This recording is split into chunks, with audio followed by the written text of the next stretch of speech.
The title of this keynote is pointing at two terms that are very dear to many of us. One is security and one is peace. These two terms are somehow linked by the fact that security is pretty much of a militarized space. Cybersecurity mostly is about investments into a very rugged and expert in defense and attack. This sort of expertise is what it speaks about security. And on the other side, what we are managing, what we are trying to reach with peace, we are managing so far, is to not have an armed guard around the perimeter of our house.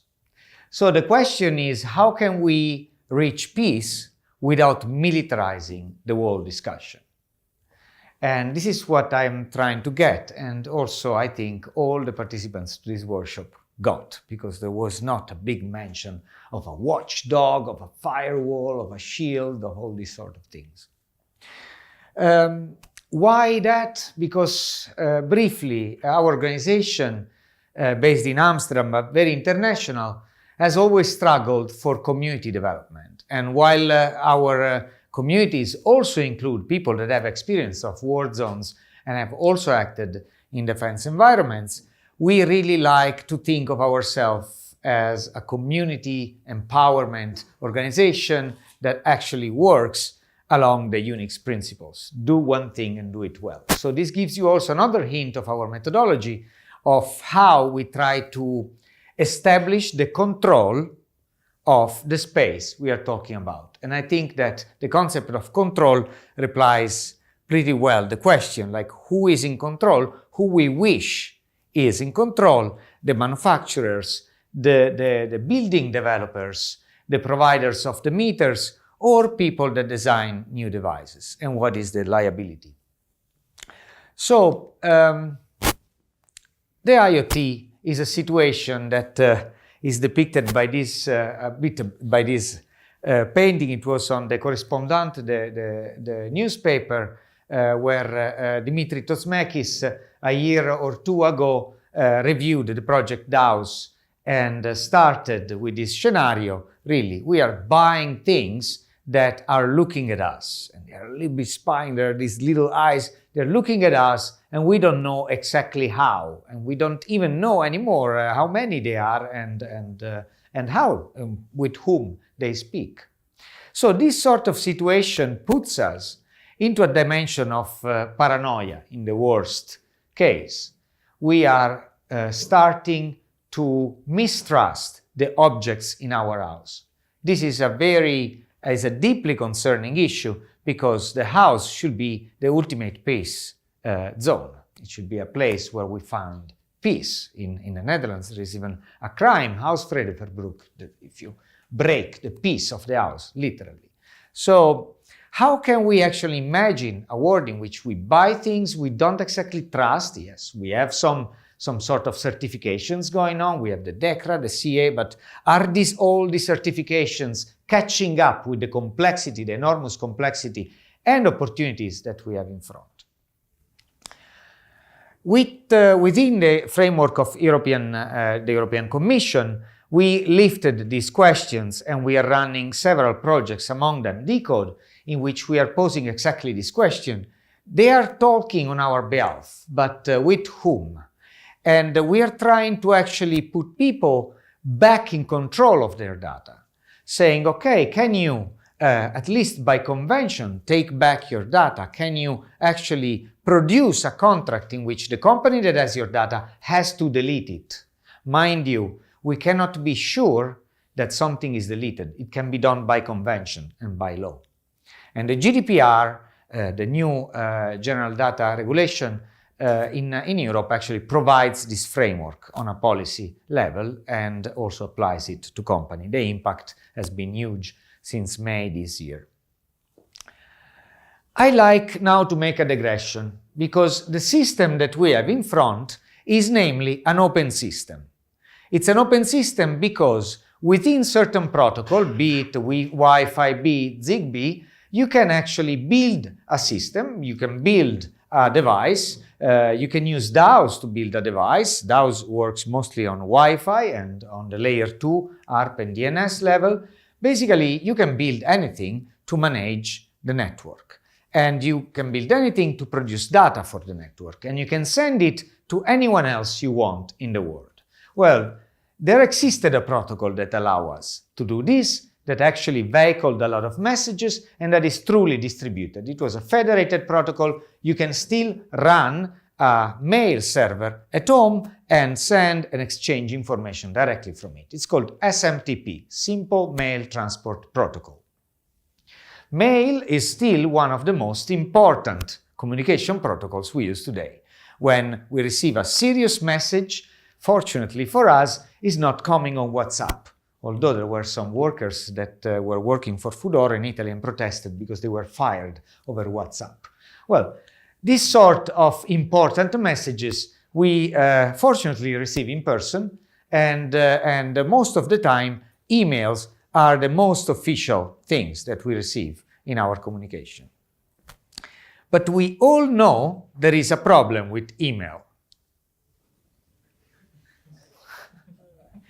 This happened. It's happening every day. And actually, what it led, this problem, to, is to have only a few companies in the world providing, rough estimation, 98% of the email boxes that we use. Google, Yahoo, Hotmail, therefore Microsoft, they are basically managing all the communication that was made to travel over a system that was designed to be open, that you could have had at home. Projects like Freedom Box are desperately trying to actually distribute this responsibility and allow you to run an email, a mail server at home. I think the analogy here is very interesting because we are talking also with the IoT about an open system. And just like in every open system, our reaction, our immediate reaction is be careful who you go to bed with. Just be aware of whom you bring home. Be aware of whom you are actually exchanging data. We took this initiative at Dyn back 1 year ago, and together with Geert Lovink, a Dutch philosopher, we wrote the Data Prevention Manifesto. So just start imagining what sort of awareness we want to have on exchanging data. Is this enough? We believe not. Because actually just limiting or making people paranoid about their exchanges will limit a lot of their opportunities. And in case of Internet of Things, in case of data, we have an enormous amount of opportunities. Our cities as dense settlements, they already represent a data mining platform for several companies. Airbnb and Uber, they are making money not on the service itself, but on their capacity to put in relationship needs, demand, and offer. So I should have said demand and offer, which becomes even more personal. As IoT enters our homes and our lives, it becomes needs and desires. It becomes much more than Airbnb and Uber. It becomes Tinder. It becomes something that can be used to profile ourselves, to even predict our behavior in the future. So it is not something that we can actually easily avoid, be it by calling a taxi or dating someone or just asking for help in some housework. So I argue that actually we could be on a moment in which as veteran Unix admins, sort of people that work with the internet, we can see that filters are actually not going to be working. It's an arms race that we are actually losing. These companies are already extracting data in multiple possible ways that we cannot keep up with. Perhaps we are trying to do, and in these occasions I see we are, with education, with awareness, with making an effect, with I'm trying to present you some metaphors that you can relate to. but it's very hard to catch up with the pace to which is going the data mining thing. So DAOs is an attempt to actually distribute the control. I think that the last question posed was interesting because it poses a question of liability, and it puts two different paradigms in front of each other. One in which someone is saying, okay, I'm going to help you be safe. I'm going to help you control yourself. I'm going to provide you security. And the other one that says, well, with this thing, you can be aware of what happens around. And I think that the main distinctions, these paradigms, should not be seen as opposed. But the main distinction between these paradigms is actually scale. On a larger scale, anyone that has dealt with a very big system knows that it's very difficult to actually grant us a level of safety within that system. You do need a department that is dedicated to that. You need real experts sitting in the same room 24/7 with shifts on call. You need the NOC, the Network Operation Center. Because without that, you cannot keep secure a large environment, a company that has large numbers of data, as many we can imagine. But if we go to the scale of the home, if we go to the scale of the neighborhood, the situation is very different. Because either we actually bring in the sort of militaristic idea of guards around our home, or by design of gated communities, which fortunately I think is a very un-Dutch thing to have. Fortunately, I haven't seen many here in the Netherlands. And on the other side, either we empower ourselves and everyone around to actually be aware, to negotiate what happens, to see it when it happens, and to be alerted when it happens. So awareness is what lies between security and peace. That's what I am trying to argument. And awareness is a huge concept that actually the Commission, the European Commission itself, is baking as an important topic. This is the name of a framework which for the last 6-7 years has provided funding for more than, I think there were several tens of millions of euros for developing solutions for citizen awareness platforms for social innovation. And the focus of the engineers, the policymakers, the project officers that proposed this program was exactly that of raising awareness in different fields of society, or if you like, in different industrial verticals. With DINE, we worked with them mostly in public sector.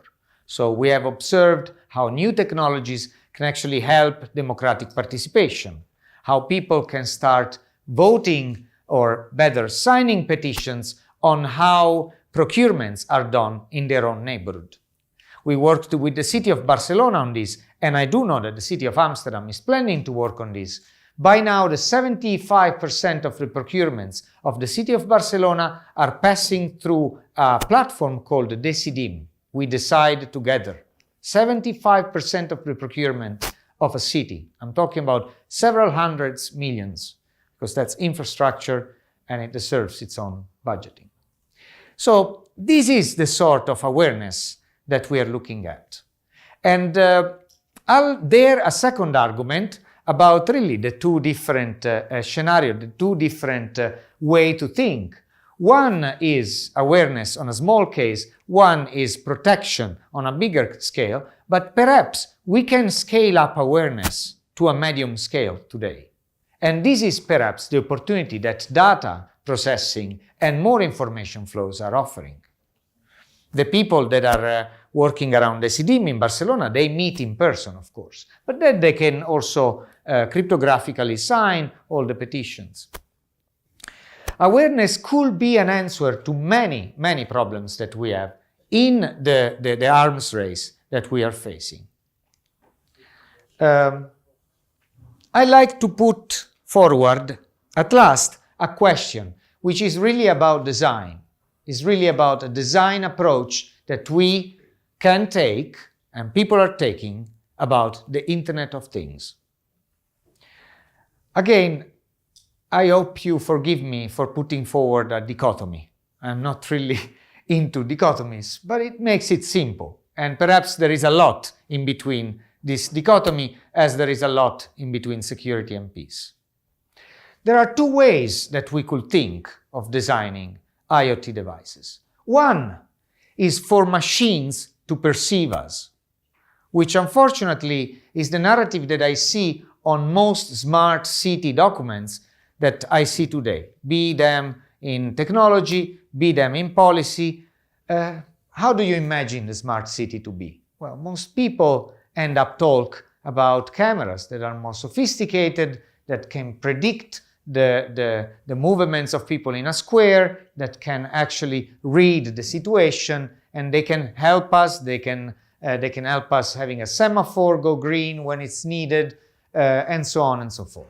So they optimize the system by looking at us. This has been the dominant way we have perceived most of the technological developments today in the field of sensor-intensive environments and of smart cities. I'm sure some of you have done something very different and constructive, but this is, I think, the mainstream. There is another way that we can look at the Internet of Things and the design challenges that we have in front. What if the Internet of Things is an opportunity to develop systems that help us perceive the machines and each other?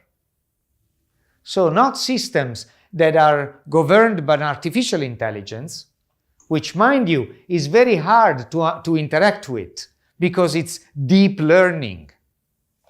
In the 2001, I think it was, we had a flash crash in New York, in Wall Street. Billions, if not trillions of dollars burned. No one knows yet why. And the financial industry is only the first of the industry that bite the apple, not the company, I mean the metaphor, and actually used accelerated algorithmic deployments to trade. So HFT is probably one of the fields in which algorithms have been deployed and optimized the most in the last 20 years. And at that depth and at that speed, we could not understand how all those billions, trillions of dollars were burned. The incentive was there. It's money. So you do want eventually even to roll back one day of Wall Street if you manage to find out. But they couldn't. It couldn't be done. We have other situations in which we do not understand the artificial intelligence, the machine learning that we think of governing us. I think that Professor Florian Kramer on this very stage today pointed out at very good examples. The bias, the discrimination that algorithms can have is a bias that is even difficult to discuss in court. It's difficult to document. We could say, well, the data samples were wrong. Most of the times in the adoption of RIs, which are like the law enforcement systems by which police, especially in the US, uses to profile people, there is no disclosure of the code. That is an industrial asset. So you can only analyze data samples, but the code is provided by 3 major companies in the US, which are actually doing all this analysis. No one thinks of the algorithms. There's a lot of discussion about the data. So machine learning is so deep that arguably is seen as something neutral, is the provider of the truth. It's presented to us as deeper and deepening. The more data we throw at it, the more samples we can have of the world, and therefore we will be closer to the truth. And this is the very difference between qualitative and quantitative thinking that was actually discussed in the lecture before me. And this is related also to the approach we want to take to who is in power, ultimately. Is what we are looking at a robot or a cyborg? The difference between robot and cyborg is that the cyborg still has a human mind. I have no doubt nowadays we are all cyborgs. As Donna Haraway pointed out, we are actually biting many apples. We are hybrids already. We are augmenting ourselves, our perception and our actions with technology. But still, a human mind and a human heart is behind. Oh, I should click. Yeah. So the other example, the robot, is actually a golem that is built by the human and that acts on his own, can turn against you. And this is really what we are looking at, I believe. And we can choose what to do. We can choose if we want to believe what I call mindless futurists like Kurzweil that actually talk about a singularity and pose us into the embarrassing question, what do we do when machines have substituted all of us? Machines will not substitute us, cannot. Perhaps the job market will change, but I argue that we need humans behind decisions still. We need an open world assumption in which if someone takes a decision that affects your life, you can still call someone. If something takes a decision that affects your life, you can still call someone and decide and sit down and describe your case, not just fall into the cracks of an algorithm.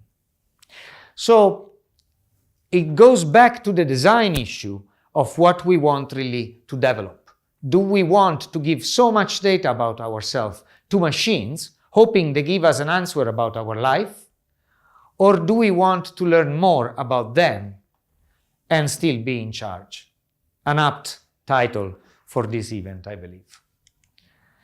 At last, I'd like to point you out a project that we wrote with the European Commission and was awarded this year. Is a cascade funding. We are very active with DINE on this project. It's called Ledger Project. And it is about venture builder for human-centric solutions. So after I see so many brilliant students and this really will to develop new things and a vibrant community, especially in design in the Netherlands, I really invite you to look at it. It's about 200,000 euros for 9 months for teams, at least of 3 people, and it's equity free. And we at DINE will be also mentors of your technical developments. The application is open. You can apply until the end of April, and there will be another one next year. We have a jury event in Amsterdam happening in 28th of May. You can go and have a look. And we are going to give out up to 4 million euros to 32 teams selected all across Europe. And we did also, because we are DINE, we did also some political fight for inclusion. Also, European residents are only necessary for it. We are going to value much higher gender diversity and cultural diversity within the groups, and so on and so forth. We are looking for human-centric solutions. This is the important thing. And what I try to describe in this keynote is really what we call human-centric solutions. Who do you want to be in charge? And can we design products that actually people will want to buy also, and will put peace in front of security by means of awareness, and perhaps at scale, since the money is not little. I'd like to conclude with a quote by Catherine Hiles. This is from her book, My Mother Was a Computer, speaking of cybernetics.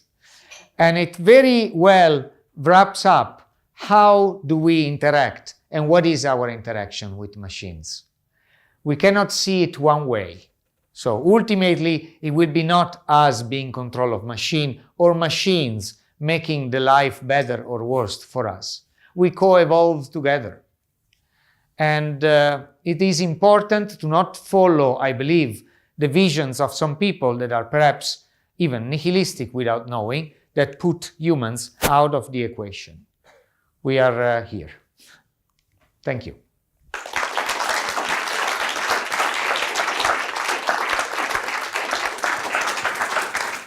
Thank you very much for your last keynote speech. I saw some team members already making pictures of the call. So the 33 million to be... No. Oh, sorry, that's what I heard. I wish. It's 4 million in total, 200,000 euros. Okay. For 9 months and an accelerator program. So actually you are coached by a business mentor, which is Blue Morpho from Paris.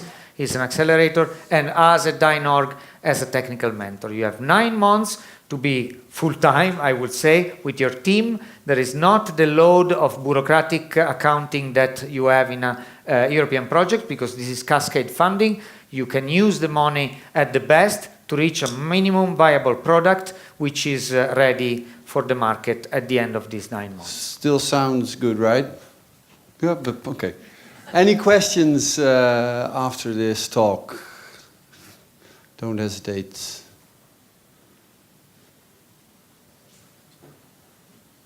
Then I would like to thank our last keynote of today, Jaromil.